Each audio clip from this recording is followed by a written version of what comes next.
Halo semuanya, kembali lagi di TD Podcast DKP. Pada hari ini, di video kali ini, sambil duduk, sambil kita bahas film dan juga salah satu komunitas yang ada di SMK Negeri 4 Semarang.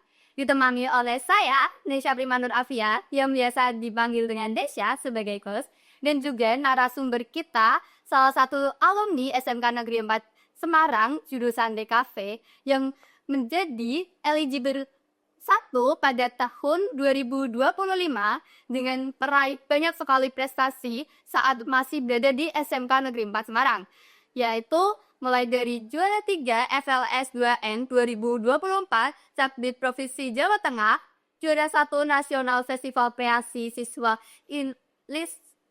Linda Suara, serta juara 1 Nasional Lomba Reels Ancaman Nuklir ISDS, dan masih banyak lagi. Serta beliau menjadi founder dari komunitas yang akan kita bahas hari ini. Siapakah beliau? Jadi, mari kita sambut narasumber hebat kita, Mas Devin Muammar Syarif. Tepuk tangan. Ya, jadi perkenalkan nama saya Davin Omar Syarif. Saya alumni SMK Negeri 4 Semarang yang sekarang aktif berkarya menjadi seorang pembuat film di CV Wahana Karya Sinema dan juga aktif mengajar ekstrakurikuler di berbagai sekolah. Oh, ekskul apa itu, Mas? Ekskul sinematografi. Wah, keren. Oke, jadi tadi kan aku udah sampein nih kalau misal Mas Devin ini tuh menjadi salah satu founder dari komunitas yang ada di SMK Negeri 4 Semarang. Komunitasnya apa sih, Mas, namanya? Mendoan Production. Oke, di pikiran teman-teman nih mendoan apa ya? Jangan-jangan gorengan gitu ya? Nah, sebenarnya enggak ya, guys. Komunitas ini bukan komunitas pecinta gorengan ya. Jadi mendoan itu media dokumentasi sekawan. Kita akan coba untuk berkenalan dengan komunitas ini bersama dengan foundernya langsung. Nah, tapi sebelum itu nih teman-teman, kayak kan kita lagi bahas mendoan nih, tapi kayak kurang asik gak sih Mas kalau gak ada mendoannya langsung. Kita sambut juga nih Boleh. mendoan kita. Yang ini beneran mendoan nih. Real nih, bisa dimakan ini. Boleh film. Oke, Makanan makasih. Ya. Oke, sambil kita makan, Mas Edin silakan. Terus pertanyaan yang pertama, itu kenapa atau alasan dibalik terciptanya mendoan itu sendiri tuh gimana, Mas? Bisa diceritakan? Ya, jadi eh pada angkatan saya waktu itu, waktu kelas 11 terutama, kami ingin mengikuti lomba FLS 2N pada waktu itu di 2024. Nah, pada waktu itu saya mengajak beberapa teman-teman saya untuk memproduksi film tersebut dan kemudian berlanjut sampai beberapa film yang kemudian alhamdulillahnya memenangkan berbagai penghargaan pada waktu itu. Dan sampai pada film pada waktu itu ada DOS Short Film Festival yang akan saya rencanakan mau buat sama teman-teman. Saya kepikiran gitu, ini kita kan sudah aktif berjalan, kita sudah membuat berbagai film dan profil kita sudah lengkap sebagai sebuah komunitas yang di dalamnya itu aktif dalam membuat film sebagai media dokumentasi juga ketika kalau kita ada event.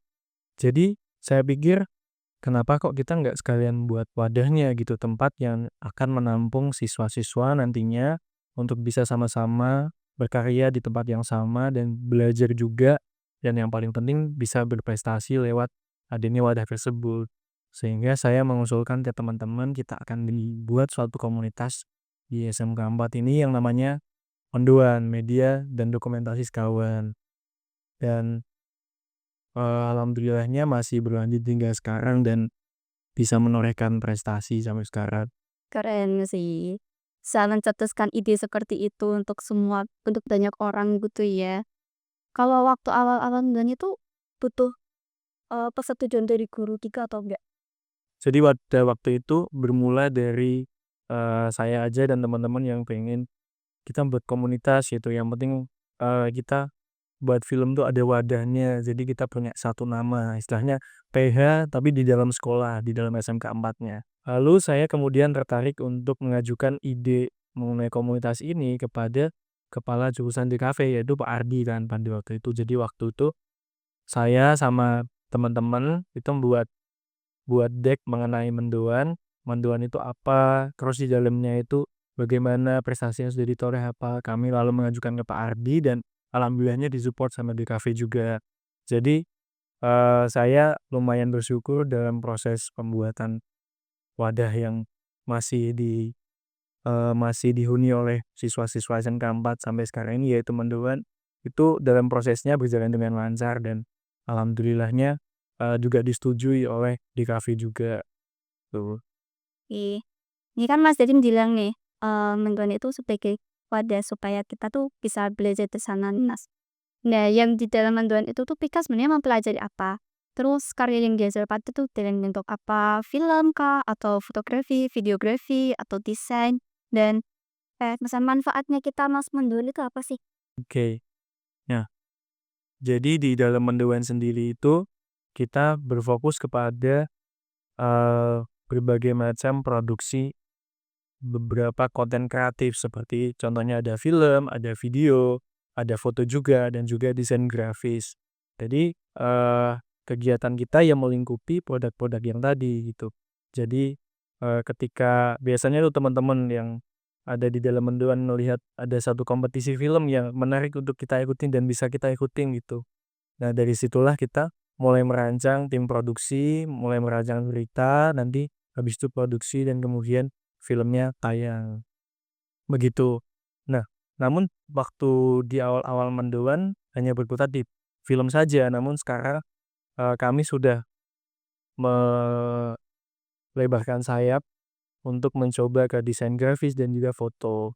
Nah, dari situ saya berharap dari mendoan ini yang kemudian dilanjutkan oleh angkatan 2026 ya berarti itu, angkatannya Sultan, itu bisa lebih berkembang lagi, bisa lebih aktif tidak hanya di film saja, namun bisa lebih banyak kegiatan yang kita bisa explore di desain grafis dan juga di fotografi gitu sih.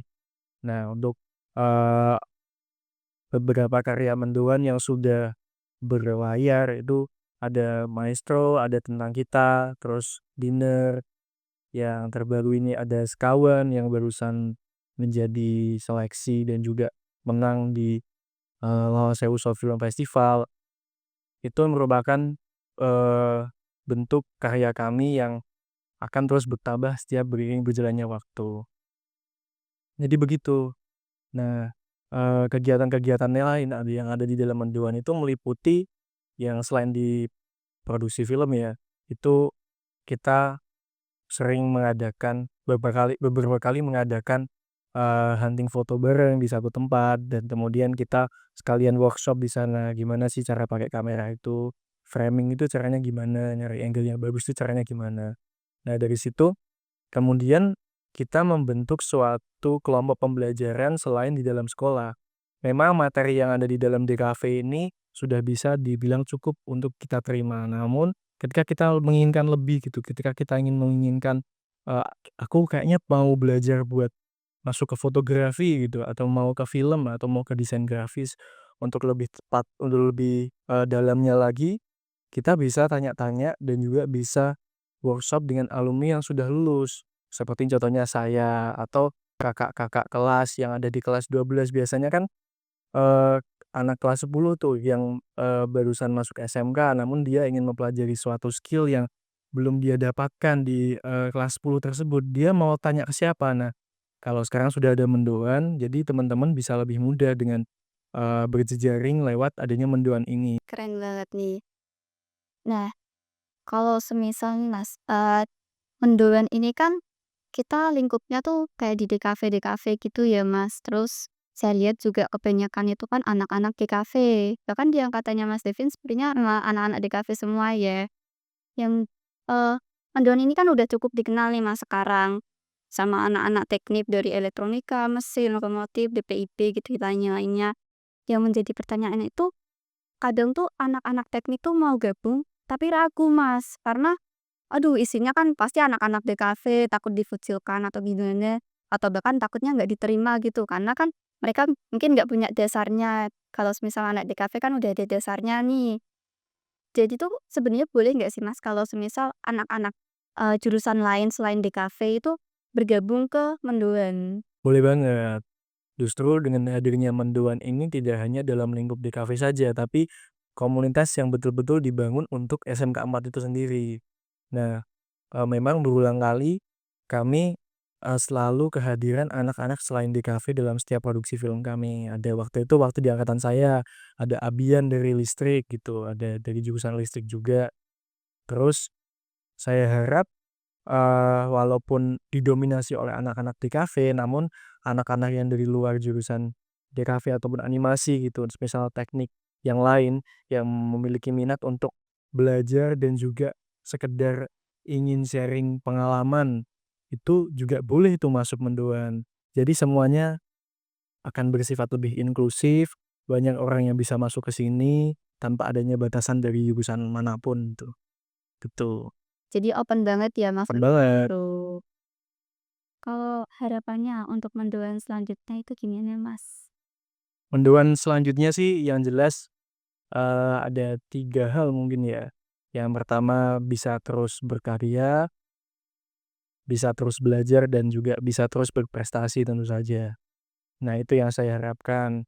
Berkarya dalam artian aktif dalam membuat karya yang nantinya mungkin bisa memberikan akses bagi teman-teman untuk menang lomba gitu, syukur-syukur kan, atau mungkin sekedar menjadi portofolio yang nanti bisa berguna suatu saat di pekerjaan. Nah, kalau semisal belajar ya terus mengeksplorasi hal-hal baru dan juga bisa lebih bersinergi dengan angkatan-angkatan yang di atas, bisa saling tanya satu sama lain, sharing soal satu pengalaman, skill, dan juga sekedar media untuk nimbrung dan cerita bareng dan berprestasi tentu saja. Dengan adanya mendoan ini, saya harapkan teman-teman jadi bisa lebih terbuka terhadap mengikuti suatu ajang perlombaan dan bisa saling merangkul untuk memenangkan perlombaan tersebut, jadi gitu. Oke, jadi Mendoan ini open untuk semuanya dan terciptanya Mendoan itu emang tentunya ada alasan dan manfaatnya untuk kita semua ya, Iya. Mas. Nah, lanjut nih. Mendoan itu kan namanya diciptakan karena sering ikut lomba gitu dan memenangkan film ya, Mas. Nah, berarti Mas Davin ini pastinya udah pro dong kalau semisal soal film, gitu dong. Nggak juga sih, Biasanya Mas Davin kalau di perfilman itu jadi apa, Mas? Kameramen kah? Stuntman atau apa? biasanya lebih mendominasi di penyutradaraan dan juga, director of photography. Biasanya di penyutradaraan dan visual dan juga editing. Kalau di film saya yang terbaru itu Momong, saya jadi sutradara di situ. Ngomong itu boleh diceritain sekilas Kak tentang itu, film Ngomong tersebut? Oke. Jadi Momong itu merupakan, hasil karya saya selama menjadi mahasiswa ISI Yogyakarta bersama teman-teman angkatan 25 yang lain untuk ajang event kreasi mahasiswa yang pada waktu itu diselenggarakan di bulan Januari. Jadi kami di situ membuat suatu film yang berjudul Momong, yang di mana Momong itu menceritakan pengalaman kolektif saya dan teman-teman yang di mana dulu itu waktu kecil pernah diasuh oleh orang lain ketika orang tua kita sedang bekerja. Nah, dan Momong ini berusaha untuk mengeksplorasi bagaimana hubungan yang notabene bukan hubungan darah, tapi itu bisa lebih kuat daripada sekedar keluarga gitu. Bagaimana seorang anak itu dititipkan ke orang lain yang bukan siapa-siapa, mungkin hanya tetangga mungkin, tapi mereka bisa menjalin hubungan yang erat bahkan dalam jangka waktu yang lama. Nah, Momong itu berusaha untuk mengeksplorasi itu. Dan alhamdulillahnya kemarin sudah di-screening-kan di Institut Seni Indonesia Yogyakarta pada event KMA itu dan mendapatkan banyak apresiasi alhamdulillah dari teman-teman yang lain, gitu. Nah, karena Mas Davin itu kan udah terjun nih ke dunia perfilman, awal-awal tertarik itu karena apa? Atau mungkin habis nonton film terus tiba-tiba ada selera kayak, "Gimana ya cara proses film tersebut?" Atau mungkin kayak cuman iseng doang atau ikut lomba atau gimana sih, Mas? Kok Nah, bisa tertarik gitu loh? justru yang pertama tidak ada, apa ya, nggak ada motivasi untuk menjuarai lomba apapun malah. Justru awal mula ketertarikan itu karena saya suka bagaimana produksi film itu bekerja. Film itu kan dibanding dengan karya seni yang lain itu adalah karya seni yang paling kolaboratif. Jadi ada sutradara sebagai commander gitu kan, ada produser dia yang, melayani setiap proses produksi, ada DOP yang dia ngarahin kamera, ada sound yang buat record sound, ada aktor yang dia bermain peran di situ, ada scriptwriter yang menulis cerita, ada banyak sekali elemen-elemen yang, ada di dalam film. Banyak sekali orang yang bisa masuk ke dalam tersebut dan bisa masuk ke dalam wadah tersebut dan sama-sama sama-sama bisa berkarya melahirkan suatu film yang ketika sudah jadi itu, ketika kita sebagai sinias yang membuatnya dan melihat film kita, "Wah kok bagus ya," gitu. Ada suatu ketulusan dan juga kebahagiaan ketika kita sudah menontonnya gitu. Mengapa saya tertarik dengan film? Ya itu tadi, karena saya suka proses pembuatannya yang sangat-sangat kolaboratif. Jadi, kepuasan batin itu tidak timbul dari seorang sutradara sendiri gitu, tapi seluruh teman-teman yang ada di dalam lini produksi itu sama-sama puas ketika filmnya itu sudah berhasil jadi dan ditayangkan. Nah, dari situlah ketertarikan saya muncul, apalagi ditambah ketika film tersebut bisa, berkeliling ke berbagai festival dan memenangkan award gitu. Itu akan lebih membanggakan lagi. Jadi suka prosesnya ya, dan hasilnya itu bisa bikin perasaan tersendiri gitu Iya. ya, Mas. Ada rasa senang tersendiri. Rasa bangga juga apalagi kalau misalnya udah jadi atau tentang gitu Iya, ya. mhm. Oke. Kan Mas Javin suka prosesnya nih. Nah, proses dalam pembuatan film itu kayak gimana, Mas? Dari saat syutingnya, terus paskanya itu kayak gimana, grup urutannya bisa dijelaskan? Jadi film itu bermula dari suatu ide atau gagasan. Suatu ide atau gagasan tersebut bisa dari pengalaman masa lalu kita, pengalaman personal, atau suatu isu yang ada di dalam masyarakat, atau sekedar imajinasi yang ada di dalam kepala kita. Yang di mana ide tersebut nanti akan dikonversi, akan diubah, dialihbahaнаkan menjadi sebuah cerita. Jadi kita kita buat dari satu ide tersebut menjadi suatu premis. Satu premis itu adalah ceritanya tuh akan membahas soal apa sih? Soal kerinduan kah? Atau soal kegelisahan kah? Atau soal masalah sosial gitu. Nah, dari premis tersebut kita kembangkan menjadi logline. Logline itu yang nantinya akan menceritakan tokoh utama itu nanti mengalami masalah apa dan bagaimana dia cara menyelesaikannya. Nah, habis dari logline kita kembangkan ke sinopsis yang lebih panjang dan dari sinopsis kita buat skenario. Jadi dari skenario itu, kita sudah bisa melihat nih tokoh utamanya itu perjalanannya seperti apa gitu. Jadi film itu sebetulnya pada dasarnya adalah media kita untuk bercerita, membagikan ide dan gagasan pikiran kita namun dalam bentuk sebuah cerita yang tidak dibaca namun disaksikan, itu. Nah kemudian setelah ceritanya sudah jadi kita mengumpulkan tim produksi dan juga anggaran budgetnya. Nah anggaran budget itu bisa jadi dari eksternal atau dari kita internal. Nah, tim produksinya juga dari biasanya teman-teman yang sudah biasa kita ajak membuat film atau mungkin teman-teman yang tertarik untuk membuat film juga kita bisa ajak untuk menjadi tim produksi gitu. Nah, ketika itu sudah terbentuk, kita syuting dari situ. Sebelum syuting itu ada persiapannya, ada yang menyiapkan aktor, lewat reading, menyiapkan tempat, lewat mencari lokasi, artistik juga. Jadi kita mencari properti-properti yang akan ditempatkan di latar belakang filmnya. Terus berikut juga, gimana kita mencari, pakaian atau busana yang nanti akan dipakai oleh aktornya, dan juga persiapan untuk alat-alat, nanti kameranya pakai apa, lighting-nya pakai apa, dan lain-lain. Ketika itu semua sudah siap, kita kemudian masuk ke tahap syuting, masuk ke tahap produksi, yang di mana di situ kita meng-shoot berbagai adegan yang kita butuhkan untuk melengkapi skenario kita.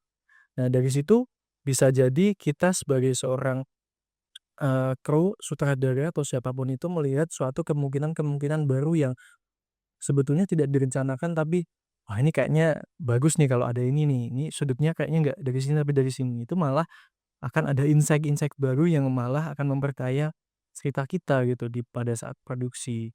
Jadi tidak hanya berkutat dari konsep saja namun itu juga sangat lentur mengikuti keadaan gitu. Ibaratkan ini, adegannya itu sedih ibaratkan gitu, adegannya sedih, tiba-tiba kok mendung, udah sekalian syuting hujan-hujan aja sekalian. Nah, itu akan menjadi aspek penceritaan yang lain yang bisa melengkapi film kita nantinya. Walaupun ribet lah, tapi kalau hasilnya bagus semua senang. Itu dia yang kita banggakan ketika kita syuting adalah bagaimana jerih payah kita yang sudah kita bangun saat praproduksi itu bisa direalisasikan, bisa kita rekam dalam format video dan ketika videonya itu, "Wah, cakep nih hasilnya nih." Art-nya seneng, sutradaranya seneng, produsernya seneng, dan, kegembiraan itu terasa ketika awal mulai diproduksi dan puncaknya itu pada saat filmnya sudah selesai syuting. Nah, itu pada pada senang-senang filmnya sudah selesai di syuting dan kemudian masuk ke tahap pasca produksi. Pasca produksi itu kita membagi, penyuntingan gambar jadi beberapa 2 bagian, yaitu yang pertama adalah editing offline dan juga editing online. Nah, editing offline itu meliputi menggabungkan berbagai macam klip dan juga hasil syuting yang sudah kita rekam untuk kita satukan dulu secara kasar di dalam editing.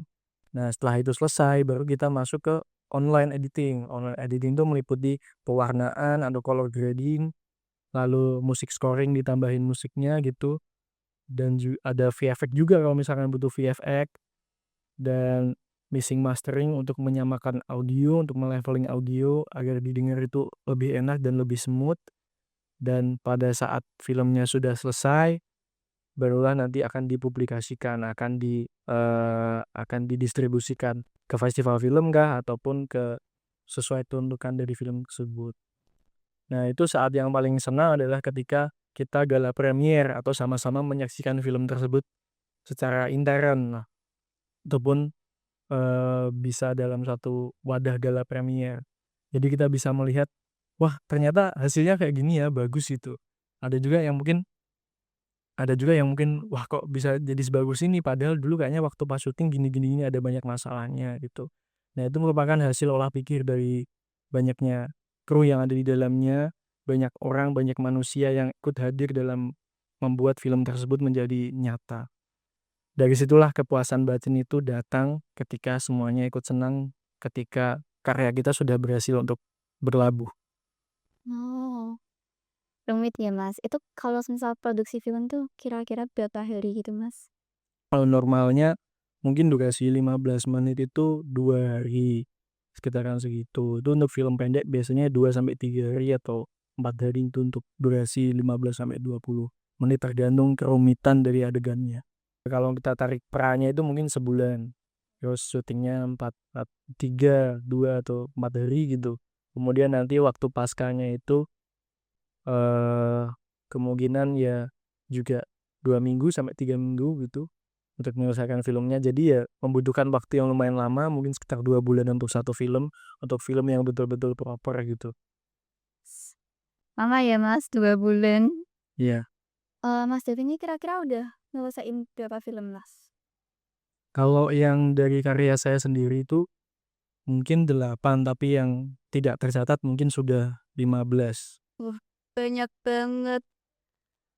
Terus selama membuat film tersebut nih, Mas, ada kesulitan yang dihadapi gitu gak? Ada? Tentu setiap setiap film itu punya keunikannya tersendiri ya, maksudnya memori dan juga, kenangan-kenangan pada waktu memproduksi film tuh nggak hanya yang bagus-bagus saja, tapi justru karena ada kenangan-kenangan menariknya itu yang malah membuat proses membuat film itu lebih seru gitu. Contohnya pada waktu itu, di Sekawan tuh, waktu saya kelas 12 itu saya memproduksi film yang namanya From Nekat to Tekad. Jadi From Nekat to Tekad itu kendalanya pada awal kita syuting tuh ada di transportasi. Jadi ada yang namanya teman saya namanya Raja itu naik motor itu digas terus backflip gitu kan di depan muter. Nah, itu pada lihat tuh kru-kru yang lain dan itu jadi sebuah cerita gitu, yang ujung-ujungnya jatuh, terus sama-sama ditolongin, terus berangkat lagi ke tempat syuting. Sebelum masuk ke tempat syuting kan ada di tanjakan Gunung Pati, itu di tanjakan Gunung Patinya itu koplingnya itu patah. Terus kita ngelaskan dulu motornya. Jadi ada beberapa hal yang menyebabkan waktunya itu kurang efisien, namun pada saat syuting kayak kita pusing ini harus gimana gimana gimana, padahal jangka waktu syuting juga nggak banyak kan, untuk kita izin dari sekolahnya juga. Namun itu malah akan menjadi cerita yang menarik kalau filmnya sudah selesai dan alhamdulillah From Nekat to Tekad menang juara 1 pada waktu itu. Nah terus, eee, kalau yang paling kalau yang paling berkesan itu ada di film saya yang baru yaitu Momong. Tentu saja karena di situ saya pertama kali berada di dalam lingkup teman-teman yang sama-sama mereka tuh memiliki minat baik dan juga keseruan yang sama untuk berkarya bersama-sama itu. Sehingga saya mendapatkan support system yang baik dari segi lingkungan, produsernya, lalu, artistiknya, aktornya, penulisannya juga. Nah, ketika saya memproduksi film tersebut jadi baru bisa merasakan, "Oh ini ternyata film yang sama-sama dikerjakan secara tulus tuh hasilnya akan bagus," gitu. Nah, sampai tibalah pada waktu syuting, pada hari 2 hari menjelang syuting itu ayah saya meninggal. Sehingga saya harus pulang ke Semarang, saya mengabari produser saya ngabari kalau, "Kayak ini ayahku meninggal, ini begini," gitu kan. Dan sedangkan itu 2 hari menjelang syuting yang seharusnya posisi saya sudah ada di Jogja. Itu sangat-sangat tiba-tiba sekali dan ketika saya sudah berada di Semarang, dia bilang bahwa, "Tenang aja Vin, nggak apa ini syutingnya saya undurkan 1 minggu," gitu. Dan kemudian teman-teman yang dari Jogja itu pada ke Semarang buat melayat saya gitu dan mereka bermalam di rumah saya, mereka nginep sambil kita nonton film bareng-bareng gitu. Nah, kebersamaan yang kayak gitu yang belum saya temukan di produksi-produksi saya yang lain gitu, waktu saya membuat film. Dan ketika itu juga saya menyadari bahwa ini ini film yang bagus bukan karena hanya cerita dan juga teknisnya yang bagus, tapi ada kebersamaan yang melatar belakangi terciptanya film tersebut. Nah, itu sih yang paling berkesan di Momong kali ini dan alhamdulillah, filmnya juga mendapatkan apresiasi yang baik dari teman-teman yang lain dan eee, saya pun juga bangga terhadap hadirnya film ini dalam sejarah filmografi saya gitu. Sangat berkesan ya, Kak. Ya. Terus kemudian nih, sebelumnya turut berduka cita ya, Kak. Lah, dari film-film tersebut, saat membuat film itu kita, pastikan ada suatu tips and trick gitu. Ada nggak nih? Yang mungkin bisa di-share mungkin untuk Untuk proses pembuatan ide film, kalau mau idenya itu menarik, cobalah hal-hal yang absurd gitu. Jadi ibaratkan kayak kita membayangkan suatu keadaan yang normal, tapi kita buat tidak normal. Contohnya nih, semisal siapa ya? Contohnya semisal karakternya itu namanya Atar gitu kan ya. Atar ya. Atar itu dia ingin untuk menjadi seorang polisi. Gitu kan. Nah, namun dalam proses menjadi seorang polisi ini, dia melewati jalur-jalur yang tidak biasa gitu. Jadi dia sampai harus ke gunung untuk berdoa gitu kan, dan melewati lembah-lembah gitu. Nah, proses yang unik inilah yang nantinya akan menjadi, hal yang menarik untuk kita hadirkan di dalam cerita kita. oke, jadi itu dia yang kita bahas hari ini. Ada dari Mendoan Media Dokumentasi Sekawan, yang tujuannya itu untuk siswa-siswi SMK 4 supaya mereka itu tuh bisa membuat film, videografi, fotografi, desain, dan berbagai hal lainnya gitu ya, Kak. Terus pembuatan film itu ternyata nggak sesepele itu, bukan cuma 1 hari, 2 hari doang, tapi ternyata bisa sampai 2 bulan. Jadi kita harus lebih apresiasi sih untuk film-film yang dibuat. Oke, terakhir nih, Mas Datin. Coba dong kasih pesan atau mungkin motivasi gitu untuk kita semua, untuk penonton, untuk saya, serta kru-kru yang lainnya. Mmm, eee, tidak usah mulai berpusing kalau semisal kalian ingin membuat karya, mulai aja dulu dari hal-hal yang kalian bisa gitu. Pakai HP, ataupun kalian bisa pakai kamera yang ya DSLR pun bisa untuk membuat film gitu. Dari hal yang sesederhana itu yang paling kita pentingkan tentu adalah bagaimana cerita yang akan kita hadirkan. Nah, dari situlah beranilah untuk memulai dulu, karena banyak dari film itu yang kita berlandaskan cerita itu dari pengalaman personal, mungkin kita pernah gitu punya pengalaman masa lalu yang kurang mengenakan di dalam diri kita, yang tidak seharusnya kayak kita denial gitu, "Wah, seharusnya aku dulu nggak gini gini gini gini." Tapi justru cerita-cerita yang seperti itu menarik untuk kita bagikan kepada orang lain dalam bentuk yang berbeda, dalam bentuk film. Jadi, eee, pengalaman-pengalaman kalian yang pernah kalian alami, bagikan saja, tuliskan saja, semuanya itu bisa menjadi pengalaman yang sama-sama bisa dirasakan oleh orang lain, yang bisa diceritakan dalam bentuk film. Terus pesan saya bagi teman-teman SMK 4 dan juga teman-teman yang lain adalah, eee, mencobalah untuk terus berkarya, jangan berhenti, eee, karya itu akan diapresiasi ketika karya tersebut bisa dinikmati dan juga dilihat orang lain, tuh. Nah, itu sih. Oke, tepuk tangan dulu. Jadi itu dia soal menduan dan juga film dengan narasumber kita, Davin. Nah, terima kasih banyak untuk Mas Davin yang sudah hadir hari ini. Semoga dari podcast kita hari ini teman-teman bisa ngambil banyak banget manfaat dan bisa teman-teman terapkan di kehidupan. Oke, sekian dari kami. Oh yes, sebelum selesai ini Uh, hadiah untuk narasumber kita yang hebat ini apresiasi. Masih banyak, masih banyak, masih mau makan duluan dulu. Boleh itu Kak. Oke, jadi sambil saya menentukan ya Mas. Jadi itu dia dari kami berdua, dari kelompok kami saya, serta terima kasih banyak banget pokoknya buat Mas Devin karena sudah menghadirkan di antara kesibukan-kesibukannya. Sekian, semoga teman-teman semua bisa mengambil manfaatnya dan juga sampai jumpa di PD selanjutnya. Bye. Yeay.